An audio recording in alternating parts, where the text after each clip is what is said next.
pesan orang tua, jangan pernah putus asa. Walau lambek jalannya, usaha pasti ada hasilnya.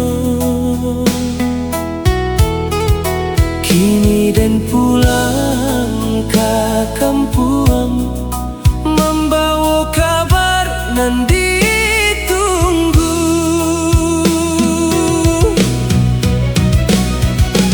Pulang jo kabar bahagia, membuat orang tua tak bangga.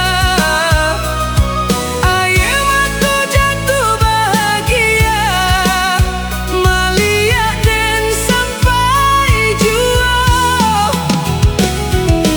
Pulang jo hati nan lega, setelah lama dan berjuang. Kini dan bisa buktikan, mimpi dan jadi kenyataan.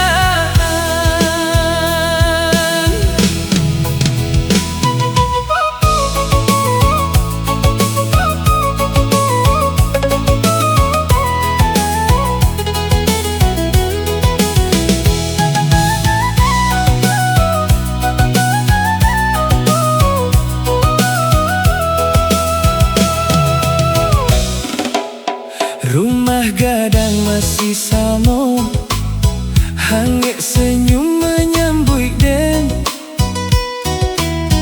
pelukan ibu nan dirindu, membuat hati dan tenang.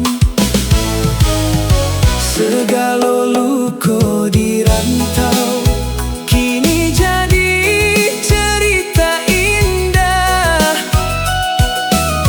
Karena dan indah menyerah, sampai mimpi dan bersuah. Hari kau jadi saksi, perjuangan indah sia-sia.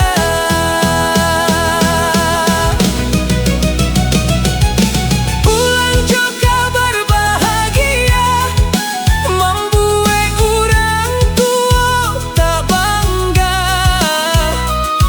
Ayah matu jatuh bahagia, melihat dan sampai jua. Pulang jo hati nan lega, setelah lama dan berjuang. Kini dan bisa buktikan, mimpi dan jadi kenyataan. Untuk dun sana nan di rantau, jangan takut jo jalan panjang. Selama awak tetap berjuang, akan datang hari nan terang. Pulang jo kabar bahagia, membuat kampuang ikut bangga. Segala doa jo harapan, kini Allah jadi kenyataan.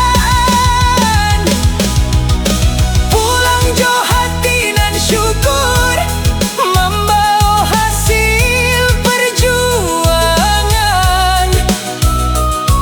Dari rantau dan baliak, jo senyum dan kebahagiaan. Hari nan dan tunggu, akhirnya